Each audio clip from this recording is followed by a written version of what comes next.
hopefully everyone's okay with that. Just because a few people want to see what we're doing later on.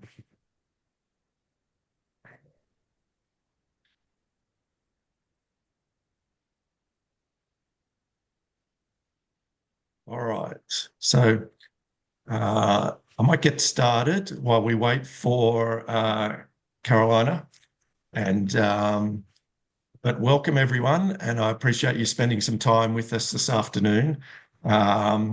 So this is our regular weekly jobs chat for GIS Jobs Australia. So my name's Dean Howell. One of the hats that I do is I run GIS Jobs Australia as a GIS-specific recruitment organisation, but I also do a lot of GIS consulting as well. So the format of these, for those who haven't tuned in previously, is basically it's a free time for you to ask questions about anything related to looking for a job, whether that's in Australia, whether that's your resumes, whether that's networking, and so forth. So I just see that Karolina has joined. So welcome, Karolina, and thank you for being our good morning guest or good afternoon. Yes, afternoon for us, early morning for you. Yeah. So I was just going through some housekeeping for everyone. It'd be great if you could put in the chat where you're dialing in from. And it's great to see Karolina here. Yeah, so it really is directed by yourselves. I'm more than happy to throw a few ideas out there as we move along. But it's for you to sort of, ask those questions about applying for jobs, what the market's like, how do I network properly, anything. I'm just sort of throwing ideas out there. But what I'd like to do is introduce Karolina and, or get her to probably introduce herself, because we do very similar things across the side of the different sides of the world. So part of what I do for GIS Jobs is try to, let people know about jobs that are in the industry. And so we've been posting them on our website, and Karolina does a very similar thing, but on a much broader scale. So, and she's gratefully accepted to be our guest here today. So she'll hopefully contribute. If you've got questions either for me or for Karolina, then great. So welcome, Karolina, and I'll let you introduce yourself, and then we'll start the questioning. So thank you for inviting me here. My name is Karolina Lehotska. I come from Europe. I now live in Slovakia, but I have lived in other countries, but all around Europe. I've been in the GIS and remote sensing industry since 2012, and since 2013, I've been working remotely. I originally started working for US-based companies. They are all now part of Ventor. And recently, I've been working for Europe-based companies, but I am used to working with people from all around the world. I used to work with people across 13 time zones at a time, so I am used to these kind of settings. And I'm also volunteering and mentoring for women in geospatial. I've been doing it for the last 3 years. And also for the last 3 years, I've been writing a newsletter about GIS jobs. Last year, I started adding some articles about career development and job search generally. And yeah, it's growing. I would say that my network is really international. So, Caroline might put a link to her newsletter in the chat at some point for people. I would certainly highly recommend signing up for that, because there's a few people like us around, and I guess the bottom line is we just want to try and help people, and that's what today's session is really all about. It's about helping those people who are looking for work, finding different ways. So we can kick off, and like I said, it's really for those people who have joined in to ask the question and drive it where you want to. So either put your question in the chat or just, I think I can probably stop sharing. I don't need to share that window constantly. Um, but certainly just either jump off mute, and you can put your camera on if you want to, and just fire away your question, or like I said, type it in the chat, and we will go from there. Who would like to kick us off?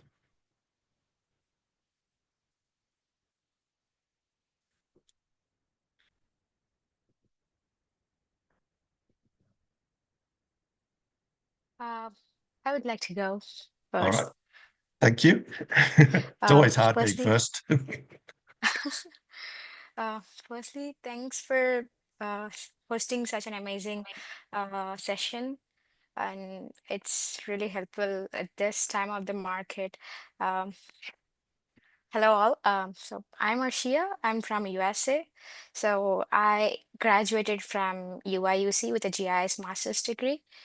Um, I'm trying to navigate through this market. So I was thinking, I'm trying to strengthen my application materials. I did a couple of internships and I co-founded a startup. Uh, but there is something which I think a missing part. Uh, I am not sure what exactly are they looking for in a um, fresher role or someone who is starting their career. So whether it is in terms of career networking or it is in terms of application materials, or what is it that can help me stand out in the applicants, or you know it can help me further. I would like to appreciate if you Yeah. can share your insights on this. Thank you. Well, thank you for that question. That is a terrific question, and it's certainly something that I hear quite regularly. And a lot of it is, obviously it starts with your resume and your cover letter, and then if you get to the interview, those sorts of steps. So in the resume, um, make sure that your skills really stand out. I see so many people that put their skills towards the end of their resume, but GIS is such a skills-based career that you want your resume to go, oh, this person has got the right sort of skills immediately. You don't want people to read 2 or 3 pages before they go, oh, you've used ArcGIS, or you've done this remote sensing or whatever. You want them straight up. So that's certainly one of my key pieces of advice. Make sure your resume is tweaked for a good application, and I'm more than happy to look at those as you go on. And then so many people these days, it's so easy to apply for jobs these days. Any of the job sites, it's a quick click. And so you're competing against everyone else who's clicking. So you've got to make sure that your resume and your cover letter stand out. So don't just have a generic cover letter. Think about it each time, and make sure that your cover letter really addresses the position you're applying for, whether that be as you said, as a fresher, sort of someone starting out. But make sure, especially a lot of people who are starting out think they don't have skills, but you've gained them during university. You just said you helped Yeah. with a startup. They're great skills. Make sure they stand out, because that's, it's management, it's those soft skills, all those sorts of things that you really want to bring forward. Do you have anything you want to add to that, Karolina? Yes, definitely. Don't focus just on your, let's say, university courses and what you have done formally, focus also on the things that you have done informally. Maybe you have joined some student competition, maybe you were volunteering, you had some part-time job. Focus on all these things because they bring value. I know that generally people only tend to include in their resume their paid jobs and their, Mm-hmm. let's say, formal jobs, but you gain skills all around in your everyday life in very many situations. So really, if you have any unpaid jobs, internships, volunteering, student competitions, anything you can think of, really add it to the resume because it will stand out in the crowd. Sure, sure. That those are really good points. Thank you for sharing this. Uh, if I can ask one more question, can I? Yep, go for it. Yeah, I was thinking, some jobs are too specific, like they're working on certain projects and they require to work on those projects. But what if, like, sometimes GIS projects are too specific? What if you don't have that specific skill, but you still have worked around those kind of projects? How do you make them make it more appealing, or how do you fit that? Yeah, and that is, it's one of the good and bad things about GIS because, you know, it can be used in so many ways, so many industries, so many ways. And, us as GIS professionals, we can go, oh yeah, I can do, that utility work or that environmental work. It's all using the same sort of tools, just in a slightly different environment. So what you have to try and do in a lot of those cases is, one, if you're answering a question in your cover letter or your application, try and remove the negative. Don't just say, oh, I don't have those skills, but talk Mhm. about the skills that you do have that are very similar and that you're willing to learn, that can build on them, and show how you can use what you've got to be useful.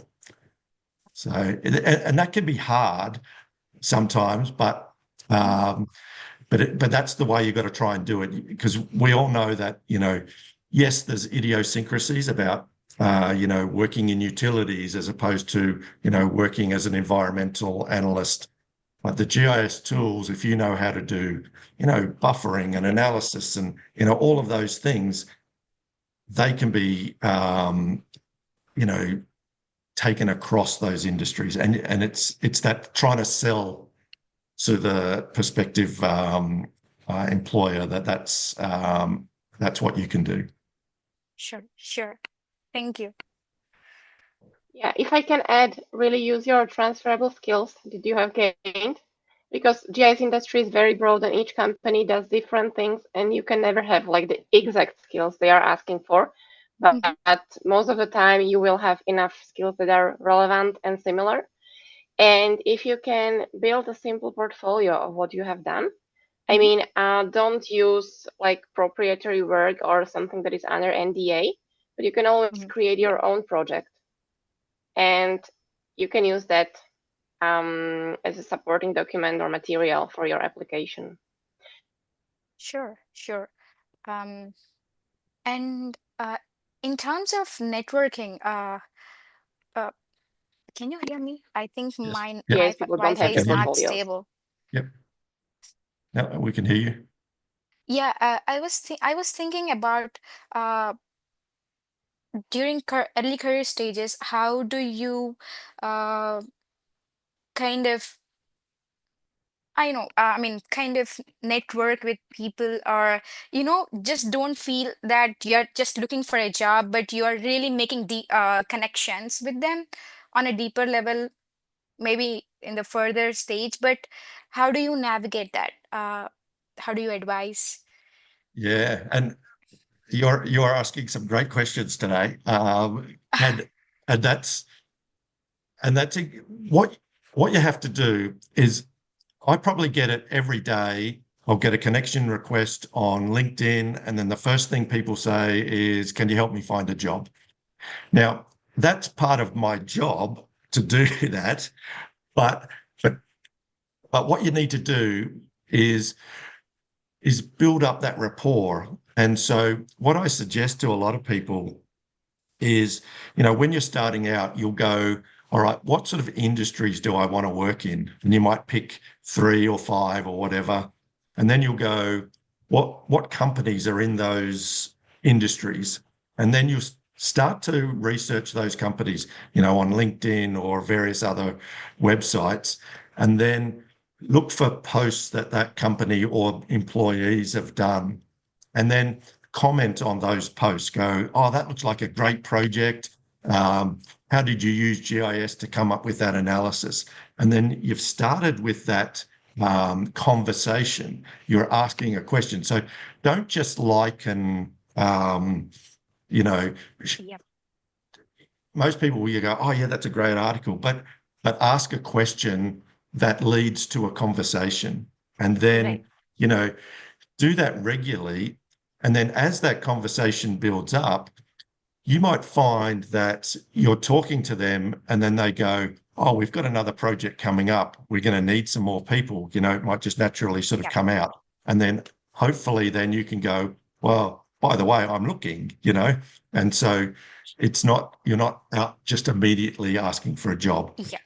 So, yeah, and it's a long-term thing, networking. So many people, I said this last week, I think as well, so many Mm-hmm. people use networking as the means to try and get a job. But try and use networking, especially since you're just starting out, try and use networking as a long-term Right. strategy, for not just for the job now, but the job in 5 years' time. And obviously that's the online side of it. There's certainly plenty of, depending where you're located in the US, I saw a post just this morning in Georgia, they've got a really active GIS user group there. Those sorts of, face-to-face networking organizations, they're really good as well to sort of, just get out and get known. Yeah, I can absolutely relate to that. I have been trying to make connections with people uh, by joining the communities, whether it is women in GIS or women in geospatial, and GPN communities like GPN. They are really wonderful communities. Uh, what I'm looking for is a mentorship. Like if I can have a mentor that could direct me and kind of navigate through this for the long term, that could really benefit me, and I might help other people as well. So that's why I believe in networking, not just for sake of a job, but the long term thing, as you said. So, Yeah. And for mentoring, I can really recommend Women in Geospatial. They've got their mentorship program right now. I think it's the 7th cohort. The okay. applications are always running at the end of August and beginning of September, and then the cohort starts at the beginning of October and runs through May. So at the end of the summer in Europe. Mhm. Excuse me, I would like to ask another question. Yep. Sure. Yes.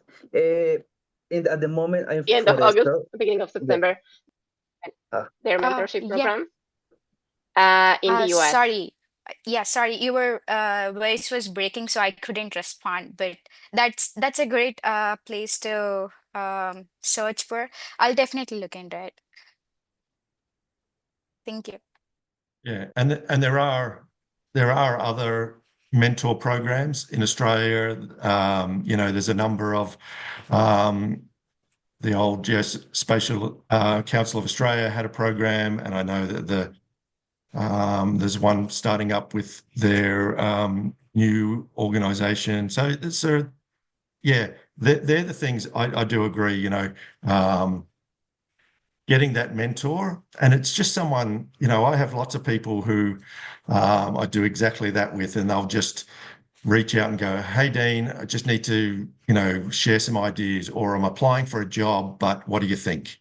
And so yeah, so hopefully that answered. You asked some great questions. I appreciate that. And Thank you. Pleasure is mine. All right. Might go to Andres. And you got your hand up, and then we've got a couple of questions in the chat as well. So, Hello. I wanted to ask you, I'm forest engineer here in Australia. However, now I wanted to start my specialization in GIS. How is, I would like to know how it's difficult to find a job like junior in GIS. I would like to know that one because always when I'm checking in LinkedIn for jobs, always say senior or people with a lot of experience, and this is going to be my first time in that sector. and it sort of almost goes back. It's partly about that networking, because when you're starting out, you need to sort of, reach out to people who can help. Right at the moment in Australia, anyway, there's a lot of graduate programs that are being advertised. Companies like GHD, Veris, a number of government departments, and they're starting that application process for next year's graduate program. And you don't necessarily have to have graduated, but it's what it is. It's aimed at someone who is new in that sort of wanting to move into those sorts of industries, and Yeah. so that they're good opportunities. Okay, perfect. Yes, but in case that I studies online, at the moment I started to study in Coursera GIS specialization because my idea now in a couple of months is to start in Queensland University the master. That is the question. If I don't have experience in the university just online, how can I do in that situation? Well, I mean, I guess it depends on if you're going to study full time or whether it's just part time.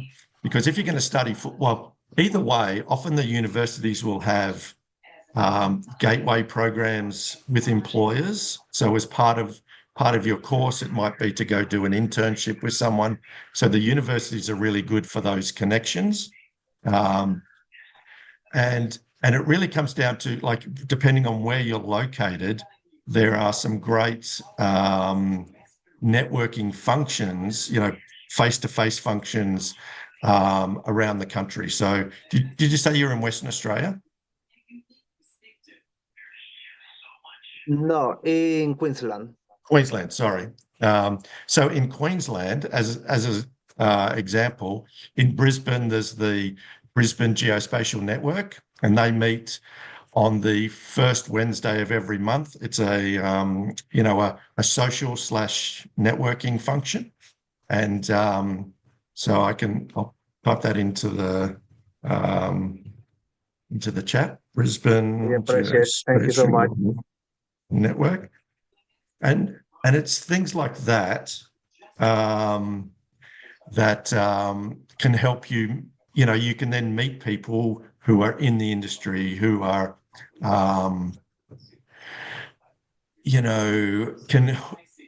you can tell them what you're doing, and then in your situation, you say, "Oh, I'm about to start studying. I'd love to know about any junior roles that might come up."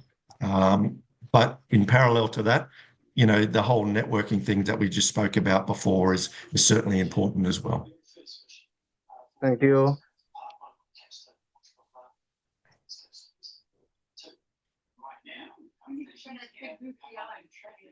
All right, we've got a couple of questions in the chat. The first one is from Augustine. How can one apply for postdoc in GIS and remote sensing? And what are some of the insights to help one apply? I guess in a lot of cases, it depends on where you are. But a lot of the universities will have, information days for all of those programs, whether that be undergraduate or postgraduate.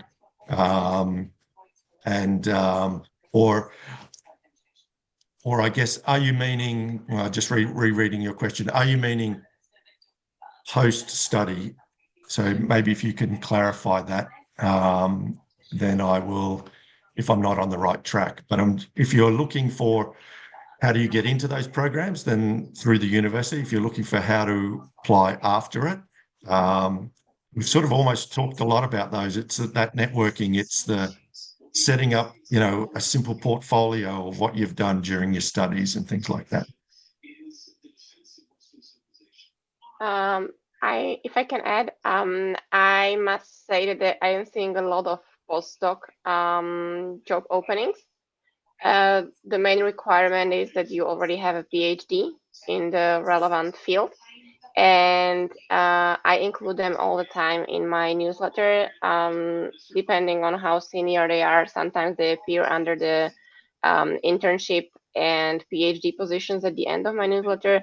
Sometimes it's really on the continent. So if you have a look on my newsletter, I can post here the very last issue that I published from a week ago. It's structured based on continents, and at the very end there are the internships and PhD positions really for junior people. And sometimes there are lots of them, sometimes it's not as many of them. If you are located in some place and you have universities there, I recommend following their LinkedIn websites or LinkedIn profiles, and also their websites, because they will be the first one to publish when there is something available.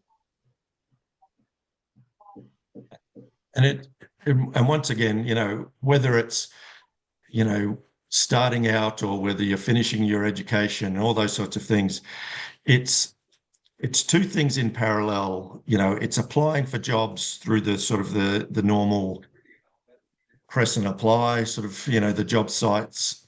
But a lot of it, especially in our industry, because it's network, and I'll probably say it a million times, but networking is really important. And some people, just start and stop, but you want to just, as you're approaching the end of your studies, if for example, like here in Australia, we're only just started the study year. So it's a great time because you're going, all right, I'm going to finish study in November, and I'm going to want a new job in January. And so now you start building up those networks. You reach out, you do the research, and you look for companies that are in the areas that you're interested in. Watch the job boards for those companies that are advertising, because even if you're not experienced enough for those jobs, though the advertisements will tell you who's employing people, and so you can use that, write those companies down, and then as it gets closer, you can then reach out to those sorts of companies. All right, a question from excuse me if I pronounce this incorrectly, Ni, from Japan. I've always wanted to go to Japan. So I'll digress, but I know that later this year there's an open source conference that's going to be in Hiroshima, I think, for the QGIS OpenGIS. So maybe I'll get over there. So if someone has solid GIS and remote sensing experience but isn't getting traction, what's usually missing as they present themselves online, and what mistakes are? All right, yep, that's a great question. And I was actually going to point some things out. When, these days, your online profile needs to be consistent. If you're using more than just LinkedIn, then what if you're just using LinkedIn, make sure it's complete. Make sure it's, you've got a photo, you've got your headings, you've got all your academic experience, your volunteer experience, and all that. So make sure that it's complete. If you're using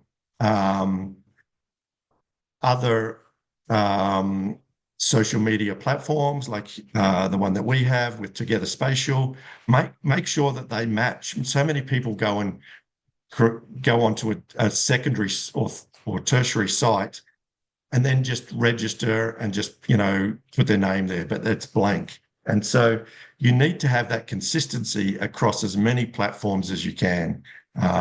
That's one of the big things I do see, that people, when they don't look as professional online, and, missing a photo, one of the things I do say to a lot of people is you want to try and remove the negatives from your resume, from your profiles, all those sorts of things.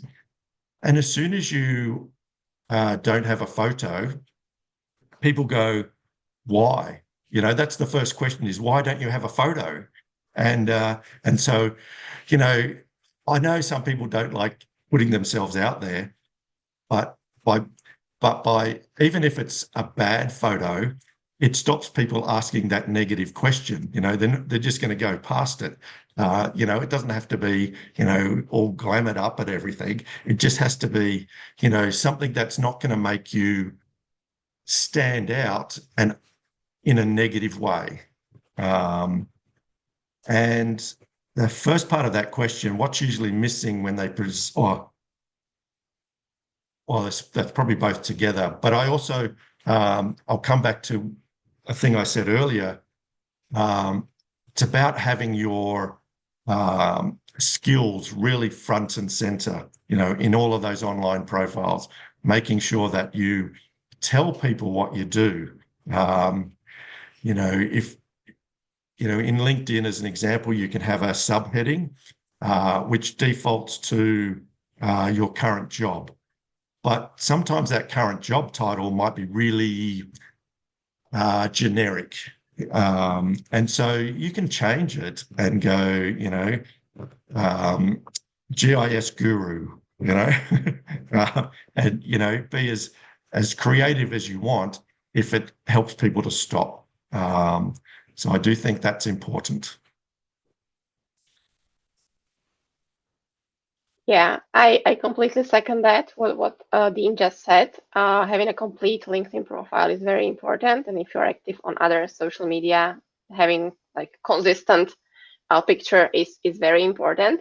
Also, if you are using, let's say, I don't know, Facebook, Instagram, or whatever for your personal use, be careful what you share there and whether it's public, because companies, hiring managers, recruiters are looking at everything. So really be careful about what you publish and whether it's really public or just for your friends, because this can also create negative impact in case that there is something not nice. So really be careful about all your online presence, not just LinkedIn, because nowadays, use Google, type the name. I mean, if it's a generic one, then it may be not that easy to really find all your profiles. But if you have like a specific name like mine, there are just 2 people with my name in Slovakia, and I doubt there are any other in the other parts of the world. So it's very easy to track me. So yeah, be consistent about what you publish. Have like one picture that is consistent. And also, LinkedIn works as a search engine. So if recruiters are looking for someone to fill in a job position, they may type, I don't know, GIS analyst and let's say Perth or Sydney. Be sure that these keywords are in your profile. What is ranking in these searches is the headline. That's the 2 lines underneath your name. Change it from your position at your company to something which you want to be known for. For example, right now, mine starts with a GIS sales engineer, even though I'm not in a sales engineering position at this moment, but it's what I have done in the past, and it's what I would like to do in the future. So make sure that you use the keywords that you want to be known for. And if someone searches for these keywords, you will show up high in that search. What is also relevant is the about section. The keywords from there are relevant. And also the names of your positions from your past experience. And I know that some companies are very creative about the names, but if you have been doing, let's say, customer support, write down GIS customer support representative or something like that. Don't use any, I don't know, happiness, something, blah, blah, really use the keywords that people would use if they are looking for someone to fill in the person. And also, if you have been in one company and you started as, let's say, a customer support representative, and now you are a senior, use it as two separate positions, because those keywords will be there twice. And other than that, I would say start being active on LinkedIn if you are not too shy. And it doesn't have to be your own project. You can start discussion around, I have read this interesting blog post and this is what I think about it. Or here are the few videos I have seen on YouTube that explain, I don't know, some analysis in QGIS or whatever. You know, you are the expert in your field, you know what you are interested in, and start talking about these topics. And if you are shy doing this, start commenting under other people's posts. It will really make you more visible. It really helps, even if you are not publishing on your own. Be active underneath other people's posts and not just liking it, because many people like it and they are not visible.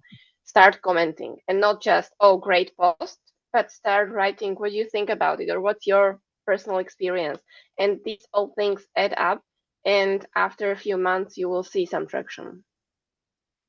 Yeah, that's great advice. And it certainly, that last bit I really resonate with, in terms of don't just like it, but comment and ask a question. So it leads that into that conversation. And the more that you have that conversation with someone, the more that they'll remember you. And so if you apply through the normal means and your resume goes to that person, they'll go, oh, I remember having that chat online with that person. And so they're the little things that help you stand out as you network and as you apply for jobs and as you just go through. So just take lots of little things, but regularly is what you want to do. You don't need to be, I'm probably an over poster. But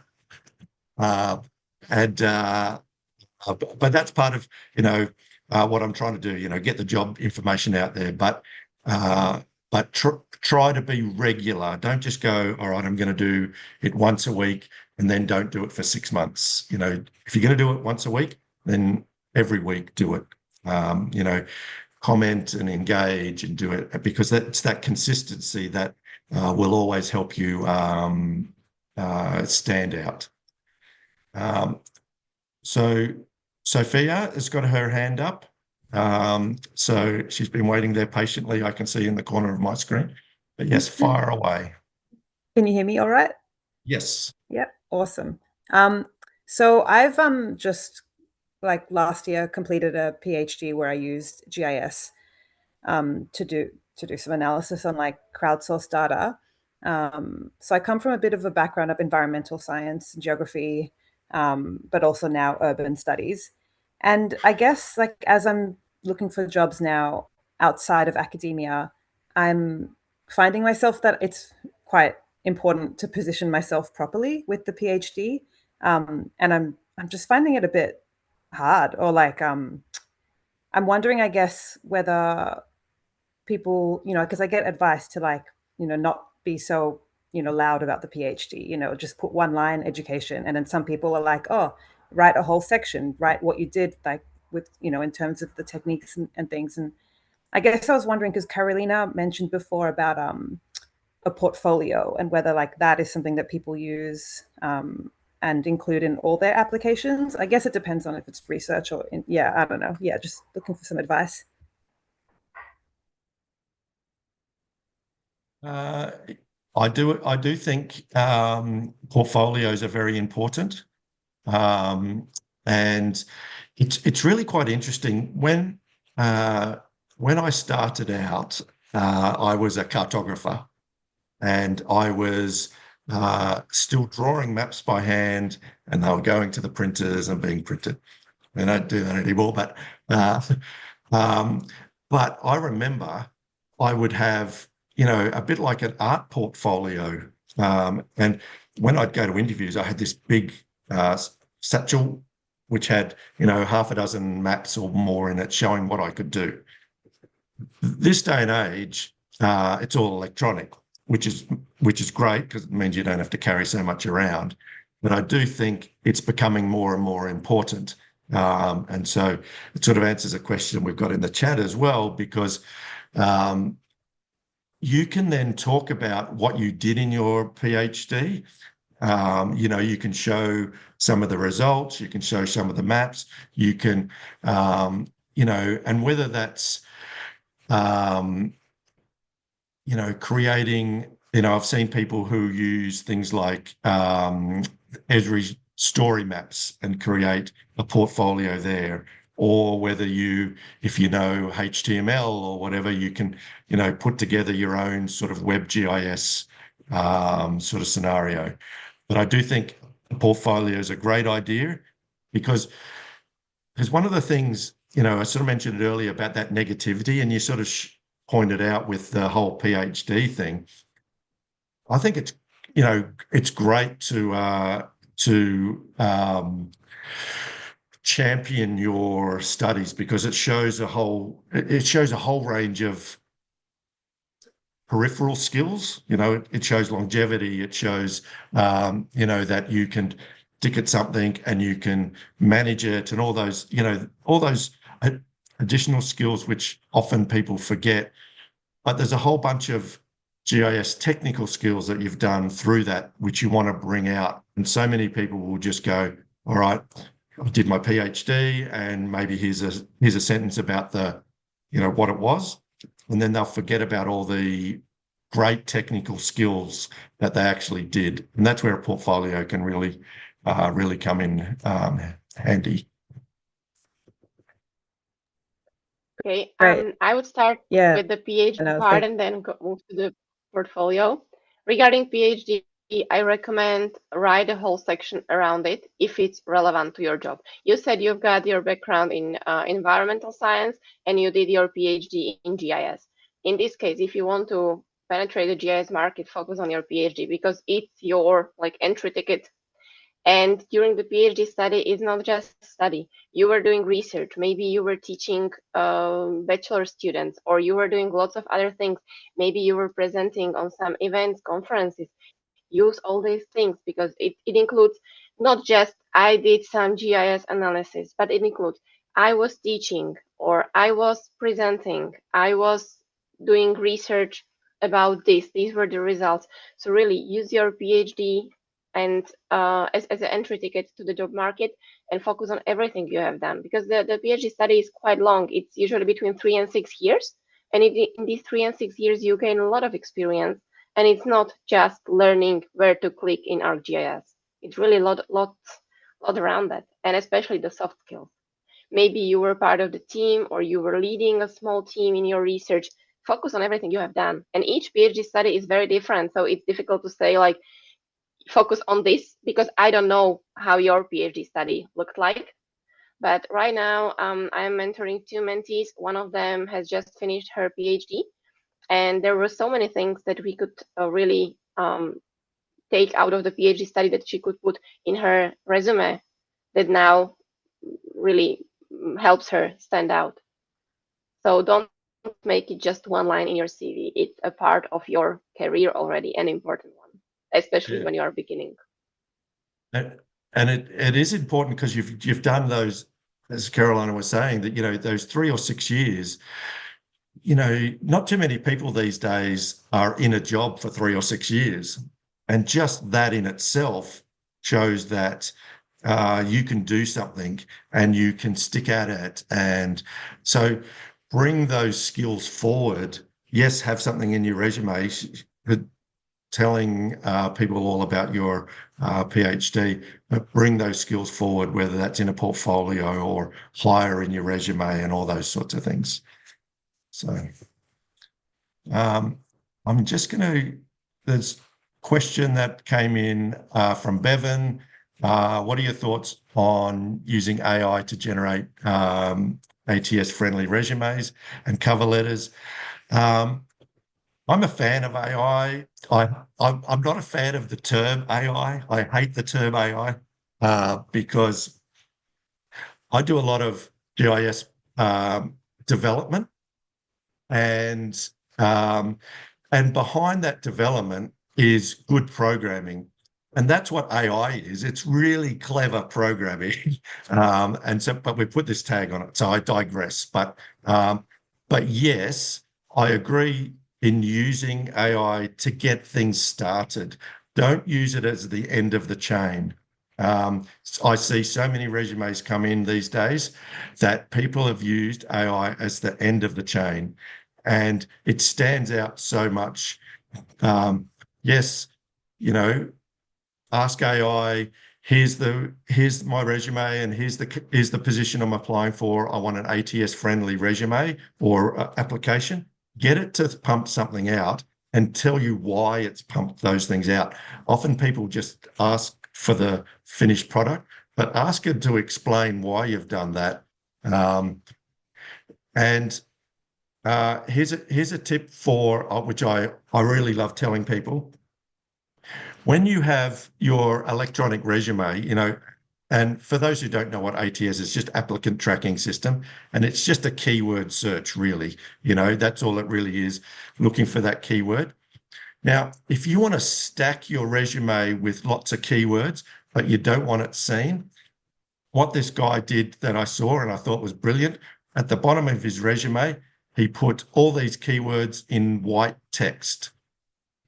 And so visually, you couldn't see all those keywords, but the ATS picked it up because it was, on a white piece of paper on white text, so it wasn't visible. Now, if someone had a dark screen and lifted up their resume, then they'd probably see it. But I'm not recommending everyone do that, but that's a great way to stack your resume with keywords. But it is, make sure that you've got those keywords in it.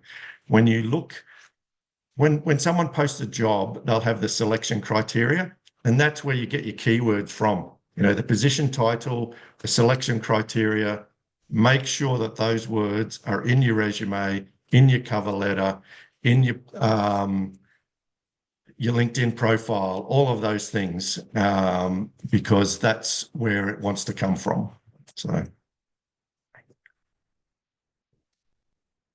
Yeah, I agree with Dean.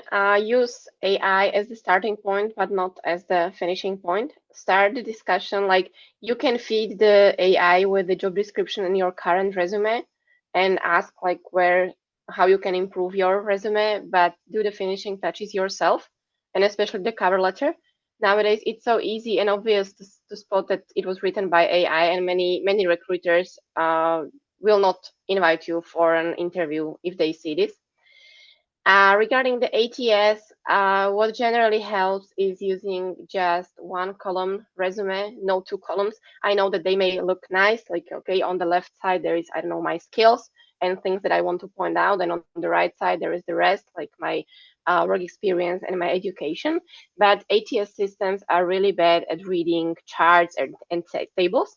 So if it's just one column of text, like the whole page width, and starting with your name and your contact details, and then going through the skills, work experience, and education, this will be safe, and you don't really need AI for this. Just open Word document or Google document and start typing. So that's how to make it ATS proof. And regarding the keywords, it's exactly what Dean said. The job description contains everything, and you just need to mirror it in your CV as much as possible, or in your resume. That's the term that you use. But really, focus on what's written there. And if they use spatial analysis in the job description, use spatial analysis in your resume. Don't use GIS analysis.